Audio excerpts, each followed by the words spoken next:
கார்கிவ்ல ரஷ்யாவோட ground troops இப்போ இறங்கி அடிக்க ஆரம்பிச்சிருக்காங்க. ரொம்ப நாள் கழிச்சு ஜெலன்ஸ்கி அவர்கள் இன்னைக்கு ஒரு உண்மையை ஒத்துட்டு இருக்காரு. ஆமாம், ரஷ்யர்கள் திரும்ப வந்துட்டாங்க. ரஷ்யாவோட அஃபென்சிவானது, நாங்கள் பண்ண அஃபென்சிவ்க்கான கவுண்டர் அஃபென்சிவானது கார்கிவ்ல தொடங்கிருச்சுன்னு சொல்லிட்டு நேற்று ஒரே நாளில் மட்டும் 25 உக்ரைனியன் சோல்ஜர்ஸை வெவ்வேறு இடங்களில் வச்சு இந்த ரஷ்யன் ட்ரூப்ஸ் சரணடைய வச்சுருக்காங்க. முக்கியமான பல இடங்களில் இந்த கார்கிவ் ரீஜியனில் ஒரு பெரிய தாக்குதலானது இப்போ கிரவுண்ட் ட்ரூப்ஸ் மூலயமா நடத்தப்பட்டு இருக்கு. ஒரு வெல் பிளான்ட் அட்டாக்கை இந்த கார்கிவ் ரீஜியன் மேலே இப்போ ரஷ்யன்ஸ் பண்ணிட்டு இருக்காங்க. இதுக்கு உக்ரைனும் சும்மா இல்லை, பெல்கராட் ரீஜியனில் ஒரு பெரிய ஷெல்லிங்கை பண்ணியிருக்காங்க.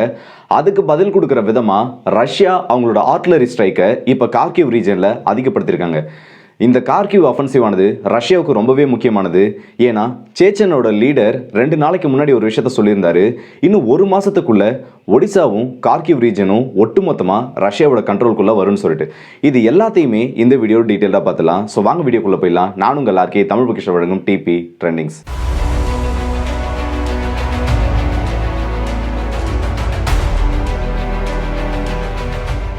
இந்த கார்கிவ் ரீஜனை பொறுத்த வரைக்கும் முதல்ல ரஷ்யர்களோட கண்ட்ரோலில் இருந்து அதுக்கப்புறமா ரஷ்யர்கள் அந்த இடத்த விட்டு பின்வாங்குறாங்க. இந்த 2022 இந்த பிரச்சனை ஆரம்பிச்சதுக்கு அப்புறமா ரஷ்யா முதல்ல கேப்சர் பண்ணதில் ஒரு முக்கியமான பகுதி இந்த கார்கிவ் ரீஜன் சொல்லலாம். இது ஏன் ரொம்பவே முக்கியமானதுன்னு பார்த்தோன்னா, ரஷ்யாவோட பார்டரை ஷேர் பண்ணக்கூடிய ஒரு பகுதி.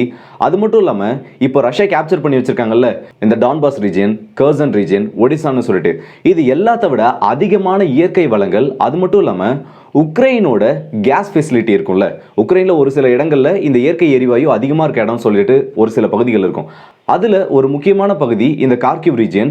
அது மட்டும் இல்லாமல் இண்டஸ்ட்ரிங்க ரொம்பவே அதிகமாக இருக்கக்கூடிய ஒரு முக்கியமான இடம்னா இந்த கார்கிவ் ரீஜனை சொல்லலாம். இந்த ஒரு காரணத்துக்காக தான் ரஷ்யா இந்த ரீஜியன் மேலே எப்பவும் ஒரு குறியோடு வந்திருக்காங்கன்னு சொல்லலாம். ஆனால் அதுக்கப்புறமா உக்ரைனோட அஃபென்சிவ், கவுண்டர் அஃபென்சிவ் ஆனது திரும்ப ஆரம்பிக்குது. ரஷ்யாவும் இந்த இடத்த விட்டு பின்னாடி போக ஆரம்பிக்கிறாங்க. ரஷ்யா அதுக்கு சொன்ன காரணம், நாங்கள் மற்ற ரீஜனில் கான்சென்ட்ரேட் பண்ணோம், நாங்கள் எங்களுக்கு தேவைப்படுறப்ப திரும்ப இந்த கார்கிவ் ரீஜனை எடுத்துப்போன்னு சொல்லிட்டு ரஷ்யா அந்த பகுதியை விட்டு பின்வாங்கினதா சொன்னாங்க. ஆனால் உக்ரைனியன்ஸ் என்ன சொன்னாங்கன்னா, இல்லை, ரஷ்யர்கள் அந்த ஒரு காரணத்துக்காக பின்வாங்கல, எங்களோட தாக்குதலை சமாளிக்க முடியாம ரஷ்யர்கள் இந்த கார்கிவ் ரீஜனை விட்டு பின்வாங்கிட்டதா உக்ரைன் சொன்னாங்க. இது எல்லாமே பாஸ்டில் நடந்தது. ஆனா கடந்த ஒரு மாசமா இந்த கார்கிவ் ரீஜன்ல ரஷ்யா திரும்ப அவங்களோட தாக்குதல் நடத்த ஆரம்பிச்சாங்க. இந்த ஃப்ரண்ட் லைன் ஒன்று இருக்கும்ல, உக்ரைனுக்கும் ரஷ்யன் ஆக்குபைட் டெரிட்டரிக்கும், இதுக்கு நடுவில் இருக்க ஃப்ரண்ட் லைனை உடைக்கிறதுக்கு முயற்சிகள் பண்ணிட்டு இருந்தாங்க. நேத்து அந்த ஃப்ரண்ட் லைனை உடைச்சு ரஷ்யாவோட கிரவுண்ட் ட்ரூப்ஸ் ரஷ்யாவோட பகுதிகளில் இருந்தும், ரஷ்யாவோட ஒரிஜினல் டெரிட்டரியில இருந்தும், இப்போ ஆக்குபை பண்ணி வச்சிருக்க டெரிட்டரியில இருந்தும் உள்ள 10 கிலோமீட்டர் வரைக்கும், 1-2 இல்லை 10 கிலோமீட்டர் வரைக்கும் உள்ள அட்வான்ஸ் ஆகி போயிருக்காங்க. இதுக்கு ரஷ்யன்ஸ் யூஸ் பண்ண ஸ்ட்ராட்டஜி ரொம்பவே ஒரு முக்கியமானதாக பார்க்கப்படுது. என்னன்னா, இந்த ஃப்ரண்ட் லைனை உடைச்சிட்டு உள்ள போறதுக்காக ரஷ்யன்ஸ் மல்டிபிள் டேப்ன்ற ஒரு ஸ்ட்ரைக்கிங் மெத்தடை பயன்படுத்தியிருக்காங்க. டபுள் டேப் மெத்தட்ன்றது தெரியும், அது என்ன மல்டி டேப் மெத்தட்னு கேட்குறீங்களா? டபுள் டேப்பை பொறுத்த வரைக்கும், இல்லை டபுள் ஸ்ட்ரைக்னு கூட அதை சொல்லுவாங்க. அந்த மெத்தடை பொறுத்த வரைக்கும் ஒரு தாக்குதலை நடத்திட்டு கொஞ்சம் கேப் விட்டு திரும்ப அந்த இடத்துல ரீக்ரூப்பிங் நடக்கிறப்போ, இல்லை மற்றவங்க அந்த இடத்துல டேமேஜஸை பார்க்கறது கூடுறப்போ அந்த தாக்குதலை அந்த இடத்துல நடத்துறது, இதுதான் டபுள் டேப்னு சொல்லுவாங்க. இந்த மல்டி டேப்ன்றது மல்டி டைரக்ஷன்ல இருந்து ஒரு குறிப்பிட்ட இடத்த, ஒரு குறிப்பிட்ட ஸ்கொயர் கிலோமீட்டருக்கு உள்ள இருக்க இடத்த கேப்பே விடாம அங்க இருக்கவங்க என்ன நடக்குதுன்னு யோசிக்கிறதுக்குள்ள அடிச்சு முடிக்கிறது தான் இந்த மல்டி டேப் ஸ்ட்ரைக்கிங் மெத்தட்னு சொல்லுவாங்க. உக்ரைனோட ஃப்ரண்ட் லைனை உடைச்சிருக்கிறது ஒரு கம்பைன்டு மல்டி டேப் ஸ்ட்ரைக்குன்னு சொல்லிட்டு ரஷ்யா அனௌன்ஸ் பண்ணியிருக்காங்க. ஆர்ட்லரி, MLR சிஸ்டம், அது மட்டும் இல்லாமல் அன்கைடட் பாம்ஸ்னு சொல்லிட்டு நேற்று ஒரு நைட்டில் இந்த உக்ரைனியன் பொசிஷன்ஸ் மேலே ஒரு மழை, ஏவுகணை மழையானது பொழிஞ்சிருக்கு. இந்த 10 கிலோமீட்டர் அட்வான்ஸ்மெண்ட்ன்றது ஃப்ரண்ட் லைனை விட்டு தாண்டி வந்திருக்கிறது ரஷ்யாவுக்கு இப்போ ரொம்பவே ஒரு முக்கியமான விஷயம். இது ஏன் இப்போ ரொம்ப ஒரு முக்கியமான விஷயமா பார்க்கப்படுதுன்னு பார்த்தீங்கன்னா, இதுக்கு 3 காரணங்கள் இருக்கு. முதல் விஷயம், உக்ரைனோட கவனத்தை பல இடங்களில் சிதற வைக்கணும். இந்த ஃப்ரண்ட் லைனை பொறுத்த வரைக்கும் உக்ரைன் இப்போ என்ன ஒரு முடிவில் இருக்காங்கன்னா, எல்லா ரீஜனையும் நம்மளால ஒரே டைமில் கான்சன்ட்ரேட் பண்ண முடியாது. அதனால ஒரு குறிப்பிட்ட ரீஜனில், ஏன்னா அடுத்த அஃபென்சிவ் ஆனது கார்கிவ் நோக்கி போக போகுதுன்றது உக்ரைனுக்கு நல்லாவே தெரியும். அதனால இந்த கார்கிவ் ரீஜனில் மட்டும் நம்ம அதிக கவனத்தை செலுத்தணும்னு நினைக்கிறப்போ திடீர்னு ரஷ்யா ஒடிசாவில் ஒரு ஸ்ட்ரைக்கை பண்ணுறாங்க, திடீர்னு ரஷ்யா கர்சன் ரீஜனில் ஒரு ஸ்ட்ரைக்கை பண்ணுறாங்க. இது எல்லாமே நீங்கள் கேட்பீங்க, டெய்லி அங்கே தாக்குதல் நடந்துட்டு தானே இருக்கு, அப்போ அதனால உக்ரைனோட கவனம் எப்படி சதறிடும் சொல்லிட்டு. ஆனால் டெய்லி நடக்கிற தாக்குதலுக்கும் இந்த மாதிரி ரஷ்யா பண்ணக்கூடிய ஒவ்வொரு பிளான்ட் அட்டாக்குக்கும் வித்தியாசமானது நிறைய இருக்கு. இப்போ டெய்லி நடத்துகிற தாக்குதலில் வெறும் ஆர்ட்லரி வச்சோ இல்லை ஒரு சில மிசைல்ஸை வச்சு மட்டும்தான் ஸ்ட்ரைக் நடக்கும்.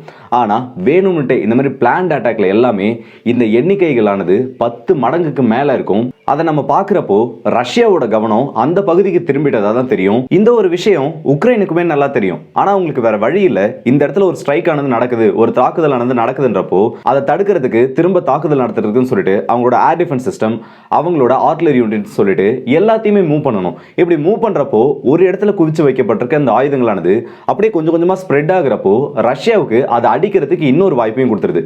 இது முதல் காரணம். ரெண்டாவது காரணம் என்னன்னு பார்த்தீங்கன்னா, ரஷ்யாவில் நடந்து முடிஞ்ச இந்த பிரசிடென்ஷியல் எலெக்ஷன் தான். 5வது முறையா திரும்பவும் புதின் அவர்களே பிரசிடென்ட்டா ரஷ்யாவுக்கு வந்துட்டாரு. இப்படி வந்ததுக்கு அப்புறமா அவரோட அந்த ஓத் டேக்கிங் செரமனி எல்லாம் முடிஞ்சிருச்சு.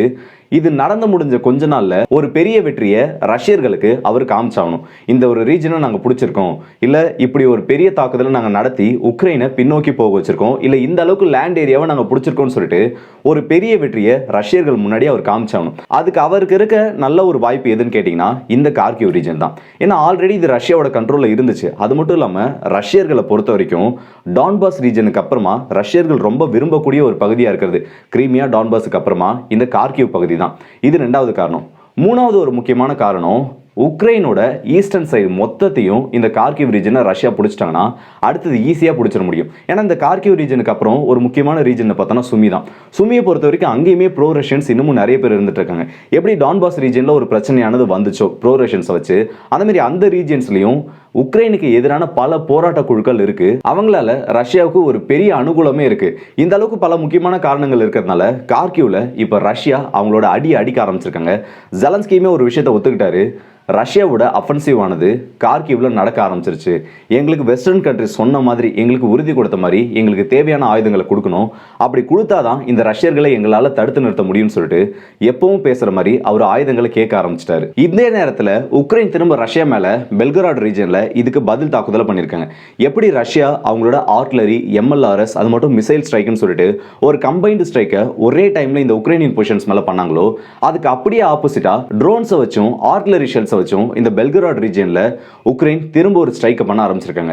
ஆனா இதுல ரஷ்யாவுக்கு பெருசா எந்த ஒரு பாதிப்பு ஏற்பட்ட மாதிரி தெரியல. ஒரு சில டேமேஜ் ஆனது ரெசிடென்ஷியல் பில்டிங்ஸ் மேல தான் பட்டிருக்கு. அதே மாதிரி ரஷ்யாவோட டெரிட்டரிக்குள்ள டீப்பா இன்னொரு ட்ரோன் ஸ்ட்ரைக்கையும் உக்ரைனியன்ஸ் நடத்திருக்காங்க. இந்த டைம் ஒரு கேஸ் பிளான்ட்டை மையப்படுத்தி இந்த ஸ்ட்ரைக் ஆனது நடந்திருக்கு. இந்த எனர்ஜி செக்டாரை பொறுத்த வரைக்கும் இப்ப ரஷ்யா உக்ரைனோட எனர்ஜி செக்டாரை அடிக்கிறதுக்கும் அதே மாதிரி உக்ரைன் ரஷ்யாவோட எனர்ஜி செக்டாரை அடிக்கிறதுக்கும் ஒரு பெரிய வித்தியாசமானது இருக்கு. உக்ரைனை பொறுத்த வரைக்கும் அதிகமா எனர்ஜியை கன்சியூம் பண்ணக்கூடிய ஒரு நாடு. அது கேஸ் எனர்ஜியா இருக்கட்டும், இல்ல பெட்ரோலியம் எனர்ஜி, எந்த ஒரு செக்டாரா வேணா இருக்கட்டும், உக்ரைனை பொறுத்த வரைக்கும் அதிகமாக கன்சியூம் பண்ணிட்டு இருக்க ஒரு நாடு.